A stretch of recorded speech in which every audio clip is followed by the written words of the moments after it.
ಪಾಪಕರ್ಮವ ಸಹಿಸುವಡೆ. ಪಾಪಕರ್ಮ ಮಾಡಿದವರನ್ನ ಸಹನೆ ಮಾಡೋದರಲ್ಲಿ ಪರಮಾತ್ಮನಿಗೆ ಸಮಾನರಾದವರು ಇನ್ಯಾರೂ ಇಲ್ಲ ಅಂತ.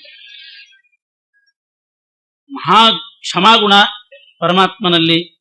ಪಾಪಕರ್ಮ ಮಾಡಿದವರನ್ನ ಸಹನೆ ಮಾಡ್ತಾನೆ, ಆ ಪಾಪವನ್ನು ಪರಿಹಾರ ಮಾಡ್ತಾನೆ. ಅದಕ್ಕೆ ನಿದರ್ಶನವಾಗಿ ಪಾಪಕರ್ಮವ ಸಹಿಸುವರೆ ಲಕ್ಷ್ಮೀಪತಿಗೆ ಸಮರಾದ ದಿವಿಜರನು ಈ ಪಯೋಜ ಭವಾಂಡದೊಳಗೆ ಆವಲ್ಲಿ ನಾಕಾಣೆ. ಇಷ್ಟು ಕಾರುಣ್ಯ ಪಾಪಕರ್ಮ ಸಹನೆ ಮಾಡೋದರಲ್ಲಿ ಹೇಳಬೇಕು ಅಂದ್ರೆ ಪರಮಾತ್ಮನೇ. ಗೋಪ, ಗುರುವಿನ ಮಡದಿ, ಭೃಗು, ನಗಚಾಪ ಮೊದಲಾದವರು ಮಾಡಿದ ಮಹಾಪರಾಧಗಳು ಎಣಿಸಿದನೆ ಕರುಣಾಸಮುದ್ರ ಹರಿ. ಎಷ್ಟು ನಿದರ್ಶನ ಕೊಟ್ಟಿದೆ. ಗೋಪ, ಗೋಪ ಅನ್ನೋದಕ್ಕೆ ಅನೇಕ ಅರ್ಥ ಇದೆ. ಗೋಪ ಅಂದ್ರೆ ನಂದಗೋಪ, ಗೋಪ ಅಂದ್ರೆ ದೇವೇಂದ್ರ, ಗೋ ಅಂದ್ರೆ ವಜ್ರಾಯುಧ, ಅದನ್ನು ಧಾರಣೆ ಮಾಡಿದಂಥ ದೇವೇಂದ್ರ ಅವನು ಗೋಪನೆ. ಗೋ ಅಂದ್ರೆ ಕಿರಣ, ಶೀತ ಕಿರಣವುಳ್ಳಂಥ ಚಂದ್ರ ಅವನು ಕೂಡ ಗೋಪನೆ. ಹೀಗೆ ಗೋಪ ಅಂದ್ರೆ ಚಂದ್ರ, ಗೋಪ ಅಂದ್ರೆ ಇಂದ್ರ, ಗೋಪ ಅಂದ್ರೆ ನಂದಗೋಪ. ಇವರೆಲ್ಲ ಮಾಡಿದಂಥ ಮಹಾಪರಾಧಗಳನ್ನ ಗಮನಿಸದೆ ಅವರ ಮೇಲೆ ಕಾರುಣ್ಯ ತೋರಿದ್ದ. ಏನು ಇಂದ್ರ ಮಾಡಿದಂಥ ಅಪರಾಧ? ನಂದಗೋಕುಲವೇ ನಾಶ ಆಗಿ ಹೋಗಬೇಕು ಅಂತ ದೇವೇಂದ್ರ ಮಳೆ ಸುರಿಸಿದ. ನಂದಗೋಕುಲ ಕೊಚ್ಚಿ ಹೋಗಬೇಕು ಅಂತ ಮಳೆ ಸುರಿಸಿದ. ಆದರೂ ದೇವೇಂದ್ರನ ಮೇಲೆ ಕರುಣೆ ತೋರಿ ಅವನಿಗೆ ಅನುಗ್ರಹ ಮಾಡಿದ್ದ. ಚಂದ್ರ ಮಾಡಿದಂಥ ಮಹಾಪರಾಧ ಅಂತಂದ್ರೆ ಬೃಹಸ್ಪತ್ಯಾಚಾರ್ಯರ ಹೆಂಡತಿಯನ್ನೇ ಅಪಹಾರ ಮಾಡಿಬಿಟ್ಟ ಚಂದ್ರ. ತಾರೆ, ಬೃಹಸ್ಪತ್ಯಾಚಾರ್ಯ ಹೆಂಡತಿ ತಾರೆಯನ್ನ ಅಪಹಾರ ಮಾಡಿ, ಆವಾಗಲೇ ಚಂದ್ರನ ಮಗ ಬುಧ ಹುಟ್ಟಿದ್ದು ತಾರೆ. ದೊಡ್ಡ ರಾಜಸೂಯ ಯಾಗ ಮಾಡಿದ ಚಂದ್ರ, ಹರಿ ದೊಡ್ಡ ರಾಜಸೂಯ ಯಾಗ ಮಾಡಿ. ರಾಜಸೂಯ ಯಾಗ ಮಾಡಿದಾಗ ಬ್ರಹ್ಮಾದಿ ದೇವತೆಗಳೇ ಬಂದಿದ್ರು. ಅದರ ಅವಭೃತ ಸ್ನಾನದಲ್ಲೇ ಆ ತಾರೆ ಕಣ್ಣಿಗೆ ಬಿದ್ಲು, ಅಪಹಾರ ಮಾಡಿಬಿಟ್ಟು ಬುಧ ಹುಟ್ಟಿದ. ಇಷ್ಟೆಲ್ಲ ಮಹಾಪರಾಧ ಆಗಿದ್ರು ಕೂಡ ಪರಮಾತ್ಮ ಅದನ್ನ ಗಮನಿಸಿದನೆ. ಆ ಚಂದ್ರನ ಮೇಲೆ ಕಾರುಣ್ಯ ತೋರ್ಲಿಲ್ವೇ ಅಂತ. ಗುರುವಿನ ಮಡದಿ ಅಂತ ಇದೊಂದು ನಿದರ್ಶನ ಕೊಟ್ಟಿದ್ದಾರೆ. ಗುರುವಿನ ಮಡದಿ ಅಂತಂದ್ರೆ ಬರೇ ಗುರು ಅಂತ ಅಷ್ಟೇ ಶಬ್ದ ಹಾಕಿದ್ದಾರೆ, ಯಾರು ಏನ್ ಬೇಕಾದ್ರೆ ಅರ್ಥ ಮಾಡ್ಕೊಳ್ಳಿ ಅಂದ್ರು. ಗುರು ಅಂತಂದ್ರೆ ಬೃಹಸ್ಪತ್ಯಾಚಾರ್ಯ ಹೆಂಡತಿ ತಾರೆ ಮಾಡಿದಂಥ ಅಪರಾಧ, ಅದು ಅಪರಾಧ ನಡೀತು ಅವಳಿಂದ, ಅದನ್ನ ಪರಿಗಣಿಸಲಿಲ್ಲ ಪರಮಾತ್ಮ, ಕಾರುಣ್ಯ ತೋರಿದ. ಗುರು ಅಂತಂದ್ರೆ ಸಾಂದೀಪನಿ ಆಚಾರ. ಕೃಷ್ಣ ಸಾಂದೀಪನಿ ಆಚಾರಲ್ಲಿ ಓದುವಾಗ ಅವರು ಗುರುಗಳಾಗಿದ್ರು. ಅವರ ಹೆಂಡತಿ ಮಾಡಿದ ಅಪರಾಧ ಅಂತಂದ್ರೆ ಬೇಕಾದಷ್ಟು ಹುಡುಗರಿದ್ರು. ಒಂದ್ಸಲ ಕಟ್ಟಿಗೆ ಬೇಕಾಯ್ತಂತೆ, ಕೃಷ್ಣನಿಗೆ ಹೇಳಿದ್ರಂತೆ ಕಟ್ಟಿಗೆ ಆರಿಸ್ಕೊಂಡು ಬಾ ಅಂತ. ಕಟ್ಟಿಗೆ ತಗೊಂಡು ಬಾ ಮನೆಗೆ ಅಂತ ಕೃಷ್ಣನ ಕಟ್ಟಿಗೆ ಆರಿಸಲಿಕ್ಕೆ ಕಾಡಿಗೆ ಕಳಿಸಿದ್ರಲ್ಲ. ಗುರುವಿನ ಮಡದಿ ಮಾಡಿದಂಥ ಅಪರಾಧ ಅದನ್ನ ಪರಮಾತ್ಮ ಸಹನೆ ಮಾಡಿದ, ಕಾರುಣ್ಯ ತೋರಿಸಿದ. ಇನ್ನು ನಗಚಾಪ ಅಂದ್ರೆ ರುದ್ರದೇವರು ಅಂತ ಅರ್ಥ. ಬಹಳ ಅಪೂರ್ವ ಶಬ್ದಗಳನ್ನು ಬಳಸ್ತಾರೆ ಜಗನ್ನಾಥದಾಸ. ನೋಡ್ಲಿಕ್ಕೆ ಕನ್ನಡ, ಬೇಗ ಅರ್ಥ ಆಗಿರ್ಬಾರ್ದು. ನಗಚಾಪ ಅಂತಂದ್ರೆ ಪರ್ವತವನ್ನೇ ಚಾಪವನ್ನಾಗಿ ಮಾಡಿಕೊಂಡವರು ರುದ್ರದೇವರು ಅಂತ ಅರ್ಥ. ಬಹಳ ಒಂದೊಂದು ಕಡೆ ಬಳಸ್ತಾರೆ. ಒಂದ್ ಕಡೆ ಚಳಿವೆಟ್ಟಳಿಯ ಅಂತ ಒಂದ್ ಕಡೆ ಹೇಳಿದ್ರು. ಯಾರು ಅಂತ ಗೊತ್ತಾಗುವುದಿಲ್ಲ. ಚಳಿವೆಟ್ಟಳಿಯ ಅಂತಂದ್ರೆ ರುದ್ರದೇವರು ಅಂತ ಅರ್ಥ. ಚಳಿಬೆಟ್ಟ ಅಂತಂದ್ರೆ ಚಳಿ ಉಂಟು ಮಾಡುವ ಬೆಟ್ಟ ಚಳಿಬೆಟ್ಟ, ಹಿಮಾಲಯ ಪರ್ವತ. ಆ ಪರ್ವತನ ಅಳಿಯ ಪಾರ್ವತೀಪತಿ ರುದ್ರ ಅಂತ ಅರ್ಥ. ಚಳಿಬೆಟ್ಟಳಿಯ ಅಂತಾರೆ. ನುಡಿವೆಣ್ಣಿನ ಅಣ್ಮಾಂಡದೊಳು ಲಕ್ಷ್ಮಣನ ಅಣ್ಣನ ಭಕ್ತರ ಅವಸರಕ್ಕೆ ಒದಗುವ ಅಂತ ನುಡಿವೆಣ್ಣಿನ ಅಣ್ಮಾಂಡದೋಳು ಅಂದ್ರು. ಏನರ್ಥ? ನುಡಿವೆಣ್ಣಿನ ಅಣ್ಮಾಂಡದೋಳು ಅಂದ್ರೆ ಬ್ರಹ್ಮಾಂಡದಲ್ಲಿ ಅಂತ ಅರ್ಥ. ಅಷ್ಟು ಸರಳವಾಗಿ ಹೇಳೋದಿಲ್ಲ.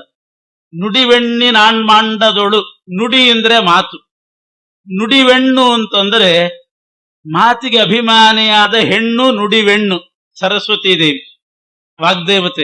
ನುಡಿವೆಣ್ಣಿನಾಣ್ಮ, ಸರಸ್ವತೀ ದೇವಿಯ ಪತಿ ಬ್ರಹ್ಮದೇವರು. ನುಡಿವೆಣ್ಣಿನಾಣ್ಮಾಂಡ, ಇಂಥ ಶಬ್ದಗಳನ್ನೆಲ್ಲ ಬಳಸ್ತಾರೆ. ಎಷ್ಟು ಎಷ್ಟು ಚಮತ್ಕಾರವಾಗಿ.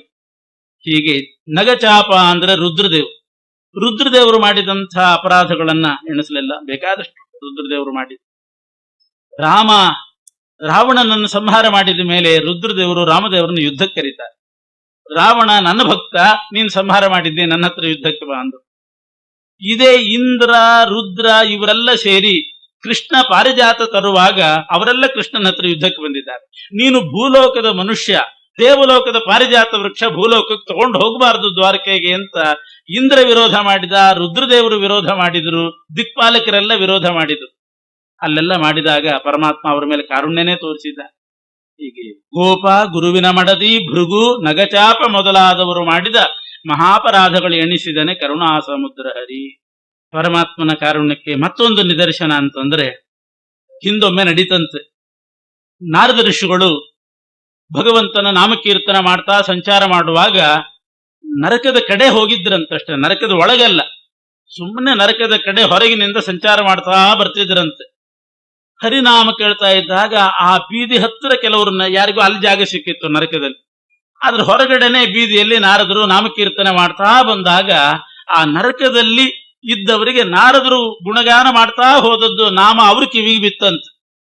ಆವಾಗ ಅವರಿಗೆ ಉದ್ಧಾರ ಆಯ್ತು. ಯಮದೇವರು ಬಂದು ಹರಿನಾಮ ಶ್ರವಣ ಮಾಡಿದ್ದೀರಿ, ನಿಮಗಿನ್ನಿಲ್ಲಿ ಆಸ್ಪದ ಇಲ್ಲ, ನೀವು ಸ್ವರ್ಗಲೋಕಕ್ಕೆ ಹೋಗಬಹುದು ಅಂತ ಯಮದೇವರು ಅವ್ರನ್ನ ಬಿಡುಗಡೆ ಮಾಡಿ ನರಕದಿಂದ ಕಳಿಸಿಬಿಟ್ರಂತೆ. ಗರುಡ ಪುರಾಣದಲ್ಲಿ ಒಂದು ಈ ರೀತಿಯಾದ ಘಟನೆ ನಡೀತು ಅಂತಿದೆ. ಅದನ್ನು ಹೇಳ್ತಾರೆ. ಪರಮಾತ್ಮನ ನಾಮ ಕಾಮಧೇನು ಸುಕಲ್ಪತರು ಚಿಂತಾಮಣಿಗಳು ಅಮರೇಂದ್ರ ಲೋಕದಿ ಕಾಮಿತಾರ್ಥಗಳು ಇವು ಅಲ್ಲದೆ ಸೇವೆ ಮಾಳ್ಪರಿಗೆ. ಕಾಮಧೇನು, ಕಲ್ಪವೃಕ್ಷ, ಚಿಂತಾಮಣಿ ಇರೋದು ದೇವಲೋಕದಲ್ಲಿ. ಅದು ಅಲ್ಲಿ ಹೋಗಿ ಸೇವೆ ಮಾಡಿದವರಿಗೆ ಅದು ಫಲ ಕೊಡ್ತದೆ. ಪರಮಾತ್ಮನ ಕಾರುಣ್ಯ ಎಂತಹದ್ದು ಅಂದ್ರೆ ಅವನಿದ್ದಲ್ಲಿಗೆ ಹೋಗಿ ಅವನ ಸೇವೆ ಮಾಡಬೇಕು ಅಂತಹದ್ದೇನಿಲ್ಲ.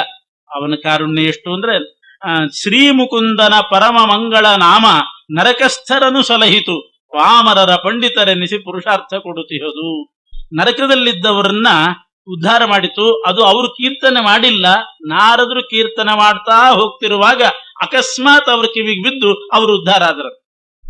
ಹೀಗೆ ಪರಮಾತ್ಮನ ನಾಮವೇ ಉದ್ಧಾರ ಮಾಡ್ತಿದೆ ಅಂದ್ರೆ ಎಷ್ಟು ಕಾರುಣ್ಯ ಇದೆ ಪರಮಾತ್ಮನಿಗೆ ಅಂತ ಗರುಡ ಪುರಾಣದ ಒಂದು ಇದನ್ನ ಸಂಗ್ರಹ ಮಾಡಿ ಹೇಳಿದ್ದಾರೆ. ಪ್ರತಿನಿತ್ಯ ಪ್ರತಿಯೊಬ್ಬರಿಗೂ ಅನುಭವ ಬರಬೇಕಾದ್ರೆ ಪರಮಾತ್ಮನ ಕಾರುಣ್ಯಕ್ಕೆ ಎಲ್ರಿಗೂ ಅನುಭವ ಬರುವಂತಹ ಒಂದು ನಿದರ್ಶನ ಹೇಳ್ತಾರೆ.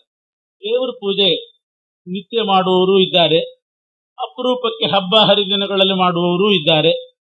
ದೇವರಿಗೆ ಏನ್ ನೈವೇದ್ಯ ಮಾಡ್ತಾರೆ, ಆ ನೈವೇದ್ಯದ ವಿಚಾರ ತಗೊಂಡು ಪರಮಾತ್ಮ ತೋರಿಸುವ ಕಾರುಣ್ಯ ನಮ್ಮ ಅನುಭವಕ್ಕೆ ಬರುವಂತೆ ನಿದರ್ಶನ ಕೊಡ್ತಾರೆ.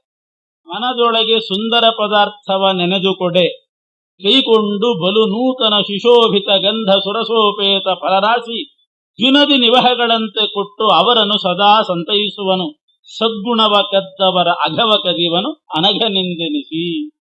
ನೈವೇದ್ಯ ಮಾಡುವಾಗ ಹರಿಭರಿ ನೈವೇದ್ಯ ಮಾಡಬೇಕು ಜಗದೊಡೆಯನಾದ ಪರಮಾತ್ಮನಿಗೆ. ಆದ್ರೆ ಒಂದು ಥಾಲಿ ನೀರೋ, ಒಂದಿಷ್ಟು ಕಲ್ಲು ಸಕ್ಕರೆನೋ ಬಾಳೆಹಣ್ಣೋ ಏನೋ ಇಟ್ಟು ನೈವೇದ್ಯ ಮಾಡ್ತೀವಿ. ಹೇಳೋ ಮಂತ್ರ ಮಾತ್ರ ಭಾರಿ ದೊಡ್ಡ ಮಂತ್ರಗಳು. ಇಡೋದು ಸಣ್ಣ ಪದಾರ್ಥ ಆದ್ರೂ ಮಂತ್ರ ಚೆನ್ನಾಗಿರ್ತದೆ. ಸೌವರ್ಣೆ ಸ್ಥಾಲಿವರ್ಯೆ ಮಣಿಗಣ ಖಚಿತೆ ಗೋಘೃತಾಕ್ತಾನ್ ಸುಪಕ್ವಾನ್ ಭಕ್ಷಾನ್ ಭೋಜ್ಯಾಂಶ್ಚ ಲೇಖ್ಯಾನ್. ಒಂದು ಭಕ್ಷ್ಯ ಇಲ್ಲ, ಭೋಜ್ಯ ಇಲ್ಲ, ಲೇಖ್ಯ ಇಲ್ಲ. ಸೌವರ್ಣೆ ಸ್ಥಾಲಿವರ್ಯೆ, ಬಂಗಾರದ ಪಾತ್ರೆಯಲ್ಲಿ ಆಕಳು ತುಪ್ಪ ಹಾಕಿದಂಥ ಭಕ್ಷ್ಯ ಭೋಜ್ಯ ಲೇಖ್ಯ ಎಲ್ಲವನ್ನ ಸಮರ್ಪಣೆ ಮಾಡ್ತಾ ಇದ್ದೀನಿ, ಸ್ವಾಮಿ ಸ್ವೀಕಾರ ಮಾಡು. ಏನಿದೆ ಇಟ್ಟಿರೋದು ಕೆಲಸಕ್ಕೆ, ಹೇಳೋದು ಮಾತ್ರ ಇಂಥದ್ದು. ಇದೆಲ್ಲ ಏನರ್ಥ? ಅದನ್ನೇ ದಾಸರು ಹೇಳಿದ್ರು, ಮನದೊಳಗೆ ಸುಂದರ ಪದಾರ್ಥವ ನೆನೆದು ಕೊಡೆ. ಮನಸ್ಸಿನಲ್ಲಿ ನೆನೆಸ್ಬೇಕು. ನಾವು ಕೊಡೋದು ಹೊರಗಡೆ ಏನ್ ಕೊಟ್ಟರೂ ಕೂಡ ಆ ಮಂತ್ರ ಹೇಳಲೇಬೇಕು. ಮನಸ್ಸಿನಲ್ಲಿ ಪರಮಾತ್ಮ ಇದಕ್ಕೆ ಯೋಗ್ಯ, ಇಂಥ ನೈವೇದ್ಯನೇ ಅವನಿಗೆ ಮಾಡಬೇಕು, ನಿತ್ಯ ತೃಪ್ತ ಆದ್ರೂ ಇಂಥ ನೈವೇದ್ಯ ಕೊಡಬೇಕು ಅಂತ ಮನಸ್ಸಿನಲ್ಲಿ ಆ ಸುಂದರ ಪದಾರ್ಥವನ್ನೆಲ್ಲ ನೆನೆದು ಕೊಡೆ. ಕೈಕೊಂಡು ಬಲುನು ಅದನ್ನೇ ಸ್ವೀಕಾರ ಮಾಡ್ತಾನೆ. ಕಲ್ಪಿತಂಚಾಪರೇ ಗೃಹೇ, ನಮ್ಮನೇಲಿ ಏನೇನು ಮಾಡಿದ್ದೀವೋ, ಪಕ್ಕದ ಮನೆಯಲ್ಲಿ ಏನೇನು ಮಾಡಿದ್ದಾರೋ ಅದು ನಿನಗೆ ಯಾಕೆ, ಅವ್ರು ಮಾಡ್ತಾರೋ ಬಿಡ್ತಾರೋ, ನಾವಂತೂ ನೈವೇದ್ಯ ಮಾಡ್ತೀವಿ. ನಮ್ಮ ಮನೆಯಲ್ಲಿ ಮಾಡಿದ್ದು, ಬೇರೆ ಮನೆಯಲ್ಲಿ ಮಾಡಿದ್ದು ಎಲ್ಲವೂ ನಿನ್ನ ಅಧೀನ ಅಂತ ನೈವೇದ್ಯ ಮಾಡಿದ್ರೆ ಅದನ್ನೂ ಸ್ವೀಕಾರ ಮಾಡ್ತಾನೆ ಪರಮಾತ್ಮ. ಮಾಡಿ ನಮಗೂ ಮತ್ತಷ್ಟೇ ಕಲ್ಸಕ್ರೆ ಕೊಡೋದಿಲ್ಲ. ನಾವು ಅವನಿಗೆ ಬರೇ ನೀರು ಕಲ್ಸಕ್ರೆ ಇಟ್ಟು ನೈವೇದ್ಯ ಮಾಡಿದ್ರು ಅದನ್ನು ಸ್ವೀಕಾರ ಮಾಡಿ ನಮಗ್ ಕೊಡುವಾಗ ಮಾತ್ರ ಎಂಥ ಕಾರುಣ್ಯ ತೋರಿಸ್ತಾನೆ ಅಂತಂದ್ರೆ, ಇರ್ಲಿ ಪಾಪ ನನಗೆ ನಿತ್ಯ ಹೇಳ್ತಾರಲ್ಲ, ಇನ್ನು ಕೆಲವರು ಹೇಳೋದು, ಒಂದು ಖಾಲಿ ನೀರಿಟ್ಟು ಅಮೃತೋಪಹಾರ ಮಹಾ ನೈವೇದ್ಯಂ ಸಮರ್ಪಯಾಮಿ. ನೀರಿಟ್ಟಿರ್ತಾರೆ, ಅಮೃತೋಪಹಾರ ಮಹಾ ನೈವೇದ್ಯ, ಇವ್ರ ಪಾಲಿಗೆ ಅದೇ ಮಹಾ ನೈವೇದ್ಯ. ಆದ್ರೂ ಅದನ್ನು ಸ್ವೀಕಾರ ಮಾಡಿ ಅವರಿಗೆ ಕೊಡುವಾಗ ಮಾತ್ರ ಒಲು ನೂತನ ಸುಶೋಭಿತ ಗಂಧ ಸುರಸೋಪೇತ ಫಲರಾಶಿ ದ್ಯುನದಿ ನಿವಹಗಳಂತೆ ಗಂಗಾ ಪ್ರವಾಹದ ಹಾಗೆ ಅವರು ಬಯಸಿದ್ದು ಬಯಸದೇ ಇದ್ದ ಭಾಗ್ಯ ಎಲ್ಲವನ್ನ ಅವರ ಪಾದ ಬುಡಕ್ಕೆ ಹರಿಸ್ತಾ ಇದ್ದಾನೆ ಪರಮಾತ್ಮ.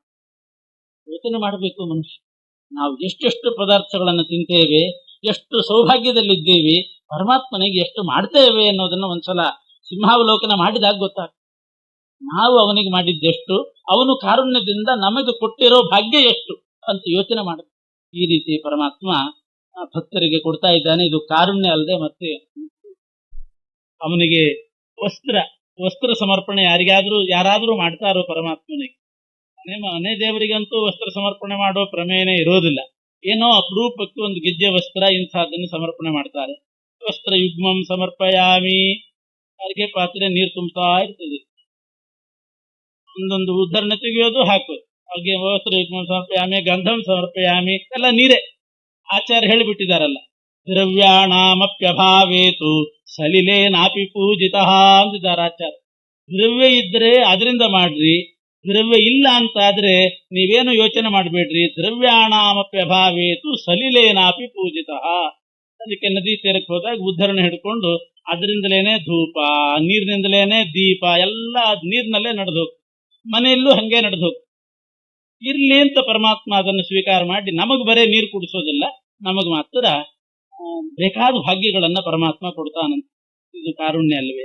ಇನ್ನೊಂದು ನಿದರ್ಶನ ದೇವತೆಗಳದ್ದೊಂದು ಕೊಟ್ಟಿದ್ದಾನೆ ಪರಮಾತ್ಮ. ಕ್ಷೀರ ಸಮುದ್ರ ಮಥನ ಮಾಡುವಾಗ ಮಂದರ ಪರ್ವತವನ್ನ ತಂದಿಡಬೇಕಾಯ್ತು. ಆ ಮಂದರ ಪರ್ವತ ಭಾರಕ್ಕೆ ಮುಳುಗ್ತಾ ಇರುವಾಗ ಯಾರಿಗೆ ಅದನ್ನು ಧರಿಸಲಿಕ್ಕಾಯ್ತು? ಒಟ್ಟದನು ಕೈಕೊಂಬ ಅರಕ್ಷಣ ಬಿಟ್ಟಗಲ ತನ್ನವರ ದುರಿತಗಳಟ್ಟುವನು ದೂರದಲ್ಲಿ ದುರಿತಾರಣ್ಯ ಪಾವಕನು ಬೆಟ್ಟ ಬೆನ್ನೆಲಿ ಹೊರಿಸಿದವರೊಳು ಸಿಟ್ಟು ಮಾಡಿದನೇನೋ ಹರಿ ರಂಗೆಟ್ಟ ಸುರರಿಗೆ ಸುಧೆಯನುಣಿಸಿದ ಮುರಿದ ನಹಿತರನು. ಆ ಮಂದರ ಪರ್ವತದ ಭಾರ ಹೊರಲಿಕ್ಕೆ ತಾನು ಕೂರ್ಮಾವತಾರ ತಾಳಿದ. ಬೆಟ್ಟ ಬೆನ್ನೆಲಿ ಹೊರಿಸಿದವರೊಳು ಸಿಟ್ಟು ಮಾಡಿದನೋ. ಇನ್ಯಾರಿಗಾದ್ರೂ ಒಂದ್ ಸ್ವಲ್ಪ ಸಾಮಾನು ಹಿಡ್ಕೊಳ್ರಿ ಅಂತ ಸಿಟ್ಟು ಬಂದು, ದೇವ್ರ ಪೆಟ್ಟಿಗೆ ಹಿಡ್ಕೊಳ್ರಿ ಅಂತ ಸಿಟ್ಟು ಬರ್ತದೆ. ನನ್ನ ಕೈಲಿ ಹೊರಸ್ತಿದಾರಲ್ಲ ಅಂತ ಅಂದ್ಕೊಳ್ಳೋ ಕಾಲ ಇತ್ತು. ಬೆಟ್ಟವನ್ನೇ ಬೆನ್ನಿನ ಮೇಲೆ ಹೊರಿಸಿದರೂ ಅವರಲ್ಲಿ ಸಿಟ್ಟು ಮಾಡಲಿಲ್ಲ, ಅವರಿಗೆ ಸುಧೆಯನ್ನು ಉಣಿಸಿದ ಮುರಿದ ನಹಿತರನ ಅಂತ ದೇವತೆಗಳ ಮೇಲೆ ತೋರಿಸಿದಂತ ಕಾರುಣ್ಯ. ಹೀಗೆ ಇಷ್ಟು ಕಡೆ ಭಗವಂತ ಕಾರುಣ್ಯ ತೋರಿಸಿದ್ದಾನೆ ಅಂತ ನಿದರ್ಶನಗಳನ್ನು ಕೊಟ್ಟಿದ್ದಾರೆ. ಅದರಂತೆ ಸುಂದರವಾದಂತಹ ಉಪಮೆಗಳನ್ನು ಕೊಡ್ತಾರೆ. ಪರಮಾತ್ಮ ಕಾರುಣ್ಯ ತೋರಿಸುವಾಗ ಏನಾದರೂ ಪ್ರತಿಫಲದ ಅಪೇಕ್ಷೆ ಇದೆಯೋ ಏನೋ ಪರಮಾತ್ಮನಿಗೆ? ಯಾವ ಪ್ರತಿಫಲದ ಅಪೇಕ್ಷೆ ಇಲ್ಲ. ಹಾಗೆ ಜೀವರು ನಿಷ್ಕಾಮ ಕರ್ಮ ಮಾಡ್ತಾರೋ ರುಜುಗಳು, ಅದರಂತೆ ಪರಮಾತ್ಮ ನಿಷ್ಕಾಮ ಕರುಣಿ. ಅವನ ಕಾರುಣ್ಯಕ್ಕೆ ಯಾವ ಪ್ರತಿಫಲದ ಅಪೇಕ್ಷೆ ಇಲ್ಲ, ಸ್ಪೃಹ ಇಲ್ಲ ಪರಮಾತ್ಮನಿಗೆ ಅಂತ ಒಳ್ಳೆ ಉಪಮೆ ಕೊಟ್ಟು ತೋರಿಸ್ತಾರೆ. ಪರಮಾತ್ಮನ ಕಾರುಣ್ಯ ಹೇಗೆ ಅಂದ್ರೆ ಫಣಿಯ ದೃಷ್ಟಾಂತ ಕೊಟ್ಟಿದ್ದಾರೆ. ಫಣಿ ಅಂದ್ರೆ ಹಾವು ನಿಧಿಯನ್ನ ಕಾಪಾಡ್ತದಂತೆ. ತಾನು ಸ್ವೀಕಾರ ಮಾಡೋದಿಲ್ಲ, ತನಗೇನೂ ಬೇಕಾಗಿಲ್ಲ, ಆದ್ರೆ ಆ ನಿಧಿಯನ್ನ ಯಾರೂ ಬರದಂತೆ ಕಾಪಾಡ್ತಾ ಇರ್ತದೆ. ಯಾರು ನಿಜವಾದ ವಾರಸುದಾರರಿದ್ದಾರೋ ಅವರು ಬಂದಾಗ ಅವರಿಗೆ ಕೊಡ್ತದೆ. ಫಣಿಯು ಧನವ ಸಂರಕ್ಷಿಸುವ ಫಣಿಯಂತೆ ಅಂತಾರೆ. ಹಣವನ್ನು ಸಂರಕ್ಷಣೆ ಮಾಡುವ ಫಣಿ ಹಾವಿಗೆ ಯಾವುದೇ ರೀತಿಯಾದಂತಹ ಹಣದ ಆಸೆ ಇಲ್ಲ, ಅವರಿಂದ ಪ್ರತ್ಯುಪಕಾರವನ್ನು ಪಡೆಯೋದಿಲ್ಲ, ಆದ್ರೆ ಹಣ ಸಂರಕ್ಷಣೆ ಮಾಡಿ ಅವರಿಗೆ ಕೊಡುತ್ತೆ. ಅದರಂತೆ ಪರಮಾತ್ಮ ಆ ಹಾವು ಹಣವನ್ನು ಸಂರಕ್ಷಣೆ ಮಾಡುವಂತೆ ತನ್ನ ಭಕ್ತರನ್ನ ಸಂರಕ್ಷಣೆ ಮಾಡ್ತಾನೆ. ಆ ಭಕ್ತರಿಂದ ಯಾವ ಪ್ರತ್ಯುಪಕಾರದ ನಿರೀಕ್ಷಣೆಯೂ ಕೂಡ ಪರಮಾತ್ಮನಿಗಿಲ್ಲ. ಈ ದೃಷ್ಟಾಂತ ಕೊಟ್ಟರು ಇದು ಅಷ್ಟು ಸಮಾಧಾನ ಆಗಲಿಲ್ಲ ದಾಸರಿಗೆ. ಏನೇ ಆಗ್ಲಿ, ಆ ಹಾವು ಒಂದು ಚೇತನ. ಅದಕ್ಕೆ ಇನ್ನೊಂದು ದೃಷ್ಟಾಂತ ಕೊಡ್ತಾರೆ. ಒಡಲ ನೆಳಲಂದದಲ್ಲಿ ಹರಿ ಎಂದ್ರು. ಬಿಸಿಲಿನಲ್ಲಿ ಹೋಗುವಾಗ ನೆರಳು ನಮ್ಮ ಬೆನ್ನ ಹಿಂದೆ ಬರ್ತಾ ಇರ್ತದೆ. ಎಲ್ಲಿ ಹೋದಲ್ಲಿ ಬೆನ್ನ ಹಿಂದೆ ನೆರಳು ಬರ್ತದೆ. ಯಾವ ರೀತಿ ನೆರಳು ನಮ್ಮ ಬೆನ್ನ ಹಿಂದೆ ಬರ್ತದೋ ಅದಕ್ಕೇನಾದ್ರೂ ಪ್ರತಿಫಲದ ಅಪೇಕ್ಷೆ ಇದೆಯೋ, ಆದ್ರೂ ಬೆನ್ನ ಹಿಂದೆ ಬರ್ತಾ ಇರ್ತದೆ ನೆರಳು. ಅದರಂತೆ ಪರಮಾತ್ಮ ತನ್ನ ಭಕ್ತರು ಎಲ್ಲೇ ಹೋಗ್ಲಿ, ಯಾವ ಕಾಡಿಗೆ ಹೋಗ್ಲಿ, ಯಾವ ಬೆಟ್ಟಕ್ಕೆ ಹೋಗ್ಲಿ, ಯಾವ ಗುಡ್ಡಕ್ಕೆ ಹೋಗ್ಲಿ, ತಾನು ಒಂದು ರೂಪದಿಂದ ಬರ್ತಾನೇ ಇರ್ತಾನಂತೆ ಅವರನ್ನು ಸಂರಕ್ಷಣೆ ಮಾಡ್ಲಿ. ಅಗ್ರತೋ ನಾರಸಿಂಹಶ್ಚ ಪೃಷ್ಠತ ಶೌರಿನಂದನ ಉಭಯೋ ಪಾರ್ಶ್ವಯೋಶ್ಚೈವ ರಕ್ಷೇತಾಂ ರಾಮಲಕ್ಷ್ಮಣವು ಅಂತ ಎರಡು ಬದಿಯಲ್ಲಿ ರಾಮಲಕ್ಷ್ಮಣರು, ಮುಂದೆ ನರಸಿಂಹದೇವರು, ಹಿಂದೆ ಕೃಷ್ಣ. ಭಕ್ತರು ಹೋಗುವಲ್ಲೆಲ್ಲ ಈ ರೂಪದಿಂದ ಪರಮಾತ್ಮ ಬಂದು ರಕ್ಷಣೆ ಮಾಡ್ತಾನಂತೆ. ಒಡಲ ನೆಳಲಂದದಲ್ಲಿ, ದೇಹದ ನೆರಳಿನ ಹಾಗೆ ಬೆನ್ನ ಹಿಂದೆ ಬಂದು ಕಾಪಾಡ್ತಾ ಇದ್ದಾನೆ ಪರಮಾತ್ಮ. ಏನ್ ಅಪೇಕ್ಷೆ ಇದೆ, ನೆರಳಿಗೆ ಏನ್ ಅಪೇಕ್ಷೆ ಇರ್ತದೆ. ಆ ರೀತಿ ಪರಮಾತ್ಮ ನಿರಪೇಕ್ಷನಾಗಿ ಕಾರುಣ್ಯ ತೋರಿಸ್ತಕ್ಕವನು ಅಂತ ಅದನ್ನ ದೃಷ್ಟಾಂತ. ಆದರೆ ಎಷ್ಟೋ ಜನರಿಗೆ ಸಂದೇಹ ಬರ್ಬೋದು, ಬೇಕಾದಷ್ಟು ಕಷ್ಟದಲ್ಲಿದ್ದೀವಿ, ದೇವರನ್ನು ಕೇಳ್ಕೊಂಡಿದ್ದೀವಿ, ಸ್ವಾಮಿ ಉದ್ಧಾರ ಮಾಡು ಅಂತ ಬೇಡ್ಕೊಂಡಿದ್ದೀವಿ, ಹರಕೆ ಹೊತ್ತಿದ್ದೀವಿ, ಸೇವೆ ಮಾಡಿ ಬಂದ್ವಿ, ನಮಗೇನು ಫಲ ಆಗಿಲ್ಲ, ಏನ್ ಕಾರುಣ್ಯ ಅಂತ ಕೆಲವರಿಗೆ ಸಂದೇಹ ಬರಬಹುದು. ನಾನಾ ಕ್ಲೇಶದಲ್ಲಿದ್ದವರು ಅವ್ರ ಕ್ಲೇಶ ಎಲ್ಲ ಪರಿಹಾರ ಆಗಿದೆ ಅಂತ ಏನಿಲ್ಲ, ಅಭಿಷ್ಟ ಸಿದ್ಧಿ ಆಗಿದೆ ಅಂತ ಏನಿಲ್ಲ, ಅಲ್ಲಿ ಕಾರುಣ್ಯ ಉಂಟೋ ಪರಮಾತ್ಮನಿಗೆ ಅಂತ ಸಂದೇಹ ಬಂದ್ರೆ ದಾಸರ ಅದಕ್ಕೂ ಉತ್ತರ ಕೊಡ್ತಾರೆ. ಬಾಲಕನ ಕಲಭಾಷೆ ಜನನಿಯ ಕಾಣದಿಹ ಬಾಲಕನ ತೆರದಂತೆ ಅಂತ. ಮಗು ಎಲ್ಲೋ ಹೋದದ್ದು ಆಟ ಆಡಿ ಮನೆಗೆ ಬರುವಾಗ ತಾಯಿ ಏನ್ ಮಾಡ್ತಾಳೆ, ಬೇಕು ಅಂತ ಕತ್ತಲೆ ಮನೆಯೊಳಗೆ ಅಡಕೊಳ್ತಾಳೆ ಬಾಗಿಲು ಸಂದಿಯಲ್ಲಿ. ನನ್ನ ಮೇಲೆ ಎಷ್ಟು ಪ್ರೀತಿ ಇದೆ ಈ ಮಗುವಿಗೆ ನೋಡೋಣ ಅಂತ ಆ ಮಗು ಅಲ್ಲಿ ಹೋಗ್ತದೆ, ಇಲ್ಲಿ ಹೋಗ್ತದೆ, ಆ ರೂಮು ಈ ರೂಮು ಎಲ್ಲಾ ಕಡೆ ಹುಡುಕ್ತದೆ, ಅಮ್ಮ ಅಮ್ಮ ಅಂತದೆ, ಕಾಣಿಸೋದೆಲ್ಲ ಜೋರಾಗಿ ಅಳ್ಳಿಕ್ ಶುರು ಮಾಡಿ. ಇಷ್ಟಾದ್ರೂ ತಾಯಿ ಎದುರುಗಡೆ ಬರೋದು, ಬೇಕು ಅಂತ ಸ್ವಲ್ಪ ತಮಾಷೆ ನೋಡೋಣ ಅಂತ ಅಡ್ಕೊಂಡು ಕೂತಿರ್ತಾಳೆ. ಎಲ್ಲಾ ಕಡೆ ಹುಡುಕಿ ಹುಡುಕಿ ಅಮ್ಮ ಅಮ್ಮ ಅಂತ ಯಾರೇನೇನೋ ಕೊಡ್ಲಿಕ್ಕೆ ಬರ್ತಾರೆ, ಆ ತಿಂಡಿ ಕೊಡ್ತಾರೆ, ಆಟದ ಸಾಮಾನು ಕೊಡ್ತಾರೆ, ಎಲ್ಲಾ ಬಿಸಾಡ್ತದಂತೆ ಮಗು. ಆವಾಗ ಗೊಂಬೆ ಬೇಡ, ಆಟದ ಸಾಮಾನು ಬೇಡ, ಉಂಡೆ ಬೇಡ, ಎಲ್ಲಾ ಬಿಸಾಡ್ತದೆ, ಅಮ್ಮ ಬೇಕು ಅಂತ ಅಳುತ್ತದೆ. ಆವಾಗ ತಾಯಿ ಬಂದು ಆ ಮಗುವನ್ನು ಎತ್ತುಕೊಂಡು ಅದರ ಕಣ್ಣೀರು ಒರೆಸಿ ಮುದ್ದಾಡಿ ಅದನ್ನು ಸಂರಕ್ಷಣೆ ಮಾಡುವಂತೆ ಪರಮಾತ್ಮ ಹಾಗೆ ಕತ್ತಲೆ ಮನೆ ಒಳಗೆ ಅಡಗಿರ್ತಾನಂತೆ. ಸ್ವಲ್ಪ ಹೊತ್ತು ಇವ್ರು ನನಗಾಗಿ ಎಷ್ಟು ಅಳುತ್ತಾರೆ ನೋಡೋಣ ಅಂತ ಕಾಯ್ತಿರ್ತಾನೆ. ಮಗು ಅಳೋದನ್ನ ನೋಡಿ ಆ ಮಗುವನ್ನ ಬೇಕು ಅಂತ ಕಾಡಿಸಿ ತಾಯಿ ಅಳಿಸಿ ಆಮೇಲೆ ಬಂದು ಎತ್ಕೋತಾಳಲ್ಲ, ಹಾಗೆ ಪರಮಾತ್ಮ ಸ್ವಲ್ಪ ಕಾಡಿಸೋಣ, ಸ್ವಲ್ಪ ಅಳಿಸೋಣ ಅಂತ ವಿಳಂಬ ಮಾಡ್ತಾನಂತೆ. ದಾಸರು ಕೊಡೋ ಉತ್ತರ. ಆದ್ರೆ ಪರಮಾತ್ಮ ಕಾಣ್ಲೇ ಇಲ್ಲ, ಮಹಾಕ್ರೂರಿ. ಈ ಜನ್ಮದಲ್ಲೆಲ್ಲ ಮುಂದಿನ ಜನ್ಮದಲ್ಲೇ ಅದು ಕೆಲವರನ್ನು ಸ್ವಲ್ಪ ವರ್ಷ ಕಾಡಿಸ್ತಾನೆ, ಕೆಲವರನ್ನು ಸ್ವಲ್ಪ ಜನ್ಮಗಳೇ ಕಾಡಿಸಬಹುದು. ಅಂತೂ ನಮ್ಮ ಭಕ್ತಿಯನ್ನ ಪರೀಕ್ಷೆ ಮಾಡೋದಕ್ಕೆ ಪರಮಾತ್ಮ ಕತ್ತಲೆ ಮನೆಯೊಳ ಅಡಗಿಕೊಂಡು, ಕತ್ತಲೆ ಮನೆ ಅಂತಂದ್ರೆ ಹೃದಯಾಕಾಶದಲ್ಲಿ ಕತ್ತಲೆ ತುಂಬಿರ್ತದೆ, ಒಳಗೆ ಅಡಕೊಂಡಿರ್ತಾನೆ. ಆದ್ರೆ ಪ್ರತ್ಯಕ್ಷನಾಗಿ ಅಥವಾ ಯಾವುದೋ ರೂಪದಿಂದ ಬಂದು ಕ್ಲೇಶ ಪರಿಹಾರ ಮಾಡೇ ಮಾಡ್ತಾನೆ. ಮಾಡಬೇಕಾದ್ರೆ ಸ್ವಲ್ಪ ವಿಳಂಬ ಮಾಡ್ತಾನೆ, ನಮ್ಮ ಭಕ್ತಿಯನ್ನ ಪರೀಕ್ಷೆ ಮಾಡ್ತಾನಂತೆ. ಹಾಗೆ ತಿಳ್ಕೊಳ್ಬೇಕು ಅಂತಾರೆ ಜಗನ್ನಾಥದಾಸ. ಇನ್ನೊಂದು ದೃಷ್ಟಾಂತ ಕೊಡ್ತಾರೆ.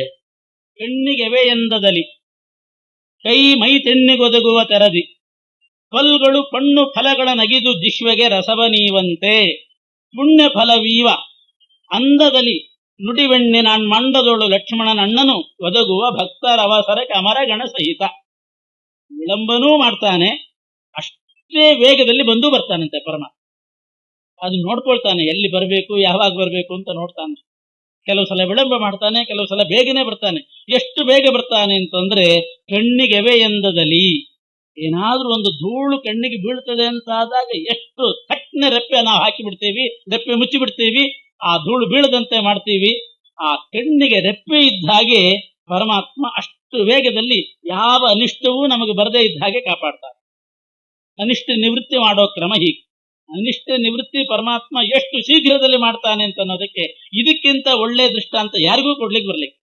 ಕಣ್ಣಿಗೆವೆ ಎಂದದಲ್ಲಿ, ಕಣ್ಣಿಗೆ ರೆಪ್ಪೆ ಹೇಗೆ ಅನಿಷ್ಟ ಪರಿಹಾರ ಮಾಡಿ ಧೂಳು ಬೀಳದಂತೆ ರಕ್ಷಣೆ ಮಾಡ್ತದೋ ಆ ರೀತಿ ರೆಪ್ಪೆ ಹೇಗಿದ್ದುಕೊಂಡು ಪರಮಾತ್ಮ ನಮ್ಮನ್ನ ಕಾಪಾಡ್ತಾನಂತೆ, ಅನಿಷ್ಟ ನಿವೃತ್ತಿ ಮಾಡ್ತಾನೆ. ಎಷ್ಟು ಯೋಚನೆ ಮಾಡಿ, ಎಷ್ಟು ಅನಿಷ್ಟಗಳು ಮನುಷ್ಯನಿಗೆ ಬರುವ ಸಂಭವ ಇರ್ತದೆ, ಅದೆಲ್ಲ ಹೋಗಿರ್ತದೆ. ಆದರೆ ಪರಮಾತ್ಮ ಮಾಡಿದ ಅಂತ ಅನ್ನೋ ಕಲ್ಪನೆ ಬಂದಿರೋದು. ಲೋಕದಲ್ಲಿ ನಾವು ಕೇಳ್ತೇವೆ, ಯಾವುದೋ ಟ್ರೈನ್ ಆಕ್ಸಿಡೆಂಟ್ ಆಯ್ತು ಅಂತಂದ್ರೆ, ಅಯ್ಯೋ ನಾನು ಅದಕ್ಕೆ ಹೋಗ್ಬೇಕಾಗಿತ್ತು, ಅಕಸ್ಮಾತ್ ಕ್ಯಾನ್ಸಲ್ ಆಯ್ತು ಅಂತ. ಅಕಸ್ಮಾತ್ ಕ್ಯಾನ್ಸಲ್ ಅಲ್ಲ, ಪರಮಾತ್ಮನ ಅನುಗ್ರಹದಿಂದ ಕ್ಯಾನ್ಸಲ್ ಆಯ್ತು. ಈ ರೀತಿ ಅನಿಷ್ಟ ಬರೋದನ್ನ ಕಣ್ಣಿಗೆ ರೆಪ್ಪೆ ರಕ್ಷಣೆ ಮಾಡುವಂತೆ ಅನಿಷ್ಟ ಪರಿಹಾರ ಮಾಡ್ತಾನೆ ಪರಮಾತ್ಮ ಅಂತ ಅನಿಷ್ಟ ನಿವೃತ್ತಿ ಮಾಡುವ ಕ್ರಮಕ್ಕೆ ಒಳ್ಳೆ ದೃಷ್ಟಾಂತ ಕೊಟ್ಟಿದ್ದಾರೆ. ಇನ್ನು ಭೌತಿಕ ಸುಖ ಕೊಡ್ತಾನೆ, ಶಾಶ್ವತ ಸಾತ್ವಿಕ ಸುಖವನ್ನು ಕೊಡ್ತಾನೆ. ಅದಕ್ಕೆ ಎರಡು ದೃಷ್ಟಾಂತ. ಕೈ ಮೈ ತಿನ್ನಿಗೊದಗುವ ತೆರದಿ, ಎಲ್ಲಾದ್ರೂ ಸೊಳ್ಳೆ ಕಚ್ಚಿತ್ತು, ತಿಂಡಿ ಇತ್ತು ಅಂದ್ರೆ ತಕ್ಷಣ ಕೈ ಹೋಗಿ ತೋರಿಸಿ ಸುಖ ಉಂಟು ಮಾಡಿ ಬಿಡ್ತದೆ. ಈ ರೀತಿಯ ಸುಖವನ್ನು ಕೂಡ ಪರಮಾತ್ಮ ಕೊಡ್ತಾನೆ. ಇದು ಭೌತಿಕ ಸುಖ. ಯಾಕೆ ಕೈ ಮೈ ತಿನ್ನಿಗೊದಗುವ ತರದಿ ಅಂದ್ರೆ, ಎಲ್ಲಾದ್ರೂ ತಿಂಡಿ ಇಟ್ಟಾಗ ತೋರಿಸ್ಕೊಳ್ತಾನಲ್ಲ, ತೂರಿಸ್ಕೊಂಡಾಗ ಆವಾಗೇನೋ ಪರಮ ಸುಖ, ತೂರಿಸ್ಕೊಳ್ತಾ ಇದ್ದಾಗ. ಆಮೇಲೆ ಉರಿಲಿಕ್ಕೆ ಶುರುವಾಗ್ತದೆ ನೋಡ್ರಿ, ಆ ದುಃಖ ಹೆಜ್ಜೆ ಆದಾಗ ಅದು ಮಾಯುವಾಗ ತೂರಿಸ್ಕೊಳ್ಬೇಕು ಅಂತ ಅನಿಸ್ತದೆ, ತೂರಿಸ್ಕೊಳ್ತಾನೆ, ಪರಮಾನಂದ ಆವಾಗ. ಆದ್ರೆ ಪಶ್ಚಾದ್ಭವತಿ ಯದ್ದುಃಖಂ ತದ್ದುಃಖಂ ತವ ಭೂಪತೆ ಅಂತ ಅನ್ನೋದು. ಅಂಡಂ ಕಂಡೂಯಮಾನೇನ ಯತ್ ಸುಖಂ ಮೈ ಕೆಜ್ಜೆ ಆದಾಗ ತೂರಿಸ್ಕೊಂಡಾಗ ಏನು ಸುಖ ಆಗ್ತದೆ ಆ ಸುಖ ನಿನಗಿರ್ಲಿ ರಾಜ.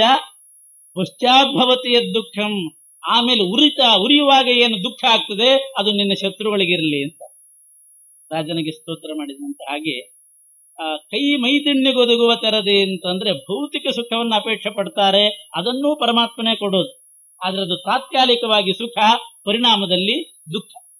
ಸಾತ್ವಿಕ ಜೀವರಾಶಿಗಳಿಗೆ ಯಾವ ರೀತಿ ಕೊಡ್ತಾನೆ ಅಂದ್ರೆ, ಫಲ್ಗಳು ಪಣ್ಣು ಫಲಗಳ ನಗಿದು ಜಿಹ್ವೆಗೆ ರಸವನೀಯುವಂತೆ. ಹಲ್ಲು ಕಬ್ಬನ್ನ ಚೆನ್ನಾಗಿ ಅಗದು ನಾಲಿಗೆಗೆ ಅದರ ರಸ ಕೊಡ್ತಾರೆ. ನಾಲಿಗೆಗೆ ಕಬ್ಬಿನ ರಸ ಸ್ವೀಕಾರ ಮಾಡೋ ಶಕ್ತಿ ಇದೆಯೇನು? ಹಲ್ಲಿದ್ರೆ ಮಾತ್ರ ಸಾಧ್ಯ, ಇಲ್ದಿದ್ರಿಲ್ಲ. ಆ ರೀತಿ ಪರಮಾತ್ಮ ಆ ನಾಲಿಗೆಗೆ ರಸ ಕೊಡುವಂತೆ ಆ ರೀತಿ ಭಕ್ತರ ಅವಸರಕ್ಕೆ ಬಂದು ಒದಗುತ್ತಾನಂತೆ ಪರಮಾತ್ಮ. ಹಾಗೆ ವಿಳಂಬನೂ ಮಾಡ್ತಾನೆ, ಅವರವರ ಯೋಗ್ಯತೆ ನೋಡಿಕೊಂಡು ಮಾಡ್ತಾನೆ. ಇಂಥ ನಿದರ್ಶನಗಳನ್ನು ಕೊಟ್ಟು ಭಗವಂತ ಕಾರುಣ್ಯಮೂರ್ತಿ ಅಂತ ತಿಳಿಸ್ತಾ, ಆ ಕಾರುಣ್ಯದ ಮೇಲೆ ಯಾರಿಗಾದರೂ ಅನುಮಾನ ಬಂದ್ರೆ ಅದಕ್ಕೂ ಕೂಡ ಜಗನ್ನಾಥದಾಸರು ಉತ್ತರ ಕೊಟ್ಟು ಕೊನೆಗೆ ಒಂದು ಮಾತು ಹೇಳಿ, ಕರುಣಾಸಂಧಿ ಅಂತ ತಿಳ್ಕೊಂಡು ಭಗವಂತ ಕಾರುಣ್ಯಮೂರ್ತಿಯಾಗಿದ್ದಾನೆ ಅಂತ ದುರುಪಯೋಗ ಪಡಿಸ್ಕೋಬೇಡಿ, ಅವನು ಎಷ್ಟು ಕರುಣಾಮೂರ್ತಿನೋ ಅಷ್ಟೇ ಕಠಿಣನಾಗಿದ್ದಾನೆ ಅಂತ ಒಂದು ಪದ್ಯದಲ್ಲಿ ಕರುಣಾಸಂಧಿಯಲ್ಲಿ ಬಂದಿರೋ ಒಂದು ಪದ್ಯ, ಪರಮಾತ್ಮ ಕಠಿಣ ಅಂತ, ಬಹಳ ಕಠಿಣನಿದ್ದಾನವನು ಅಂತಲೂ ಅಂತಾರೆ. ಬಿಟ್ಟವರ ಭವಪಾಶದಿಂದಲೇ ಕಟ್ಟುವನು ಬಹು ಕಠಿಣನಿವಾ ಅಂತಾರೆ. ಕರುಣಾಮೂರ್ತಿನೂ ಹೌದು, ಬಹು ಕಠಿಣನಿವಾ. ಯಾರಾದ್ರೂ ಪರಮಾತ್ಮನನ್ನು ದುರುಪಯೋಗ ಪಡಿಸ್ಕೊಳ್ಳಿಕ್ಕೆ ಹೋದರೆ ಅವನು ಮಹಾ ಕಠಿಣನೂ ಆಗ್ತಾನೆ. ಯಾರಿಗೆ ಕಠಿಣ? ಬಿಟ್ಟವರ ಭವಪಾಶದಿಂದಲೇ ಕಟ್ಟುವನು. ಯಾರು ಪರಮಾತ್ಮನನ್ನು ಬಿಡ್ತಾರೆ ಅವರನ್ನ ಭವಪಾಶದಲ್ಲಿ ಕಟ್ಟಿ ಹಾಕ್ತಾನೆ. ಯಾರು ಭಕ್ತಿ ಪಾಶದಲ್ಲಿ ಪರಮಾತ್ಮನನ್ನು ಕಟ್ಟಿ ಹಾಕ್ತಾರೆ ಅವರ ಭವ ಕಟ್ಟು ಬಿಡಿಸುವನು. ಅವನನ್ನು ಬಿಟ್ಟು ಬಿಟ್ರೆ ನಮ್ಮನ್ನು ಕಟ್ಟಿ ಹಾಕ್ತಾನಂತೆ ಭವಪಾಶದಲ್ಲಿ. ಅವನನ್ನೇ ನಾವು ಭಕ್ತಿ ಪಾಶದಿಂದ ಕಟ್ಟಿ ಹಾಕಿ ಬಿಟ್ರೆ ನಮ್ಮನ್ನ ಭವಪಾಶದಿಂದ ಬಿಡುಗಡೆ ಮಾಡ್ತಾನೆ. ಅಂತೂ ನಮಗ್ ಬಿಡುಗಡೆ ಆಗಬೇಕಾದ್ರೆ ಅವನನ್ನು ಕಟ್ಟಿ ಹಾಕಿ, ಅವನನ್ನು ಕಟ್ಟಿ ಹಾಕಿದರೆ ನಮಗ್ ಬಿಡುಗಡೆ ಇಲ್ಲ, ಅವನನ್ನು ನಾವು ಬಿಡುಗಡೆ ಮಾಡಿಬಿಟ್ರೆ ನಮ್ಮನ್ನು ಕಟ್ಟಿ ಹಾಕ್ತಾನೆ. ಬಿಟ್ಟವರ ಭವಪಾಶದಿಂದಲೇ ಕಟ್ಟುವನು ಭವ ಕಠಿಣನಿವ ಶಿಷ್ಟೇಷ್ಟನೆಂದರಿತು ಅನವರತ ಸದ್ಭಕ್ತಿ ಪಾಶದಲ್ಲಿ ಕಟ್ಟುವವರ ಭವ ಕಟ್ಟು ಬಿಡಿಸುವ. ಸಿಟ್ಟಿನವನಿವನಲ್ಲ, ಮತ್ತೆ ಹಿಂಗ್ ಮಾಡ್ತಾನೆ ಸಿಟ್ಟಾಗಿದ್ದಾನೆ ಅಂತ ತಿಳ್ಕೊಬೇಡ್ರಿ.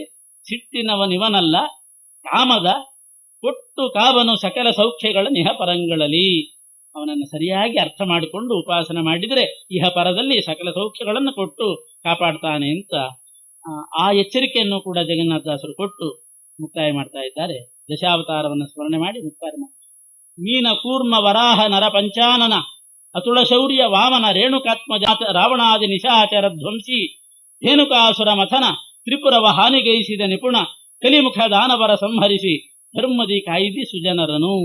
ಇದು ಕಾರುಣ್ಯಕ್ಕೆ 10 ಅವತಾರದಲ್ಲಿ ಯಾವ ರೀತಿ ಭಕ್ತರ ಮೇಲೆ ಕಾರುಣ್ಯ ತೋರಿಸಿದ್ದಾನೆ ಅನ್ನೋದಕ್ಕೆ ದಶಾವತಾರ ಸ್ತೋತ್ರ ಮಾಡಿ, ಶ್ರೀ ಮನೋಹರ ಶಮಲವರ್ಜಿತ ಕಾಮಿತಪ್ರದ ಕೈರವ ದಳಶ್ಯಾಮ ಶಬಲ ಶರಣ್ಯ ಶಾಶ್ವತ ಶಕ್ಕರಾಕ್ಷಸಖ ಸಾಮಸನ್ನುತ ಸಕಲ ಗುಣಗಣ ಧಾಮ ಶ್ರೀ ಜಗನ್ನಾಥ ವಿಠಲನು ಈ ಮಹಿಯೊಳಗೆ ಅವತರಿಸಿ ಸಲಹಿದ ಸಕಲ ಸುಜನರನು ಮಾಡಿ ಅವನ ಕಾರುಣ್ಯ ಗುಣವನ್ನು ಚಿಂತನೆ ಮಾಡಿದರೆ ಕರುಣಾ ಕವಚ ನಮ್ಮ ಮೇಲೆ ಪರಮಾತ್ಮ ತೊಡಸ್ತಾನೆ ಅಂತ ಎಲ್ಲರ ಮೇಲೂ ಕೂಡ ಭಗವಂತನ ಕಾರುಣ್ಯ ಇರಲಿ ಅಂತ ಕರುಣಾ ಸಂಧಿಯನ್ನು ಮುಗಿಸಿದ್ದಾರೆ.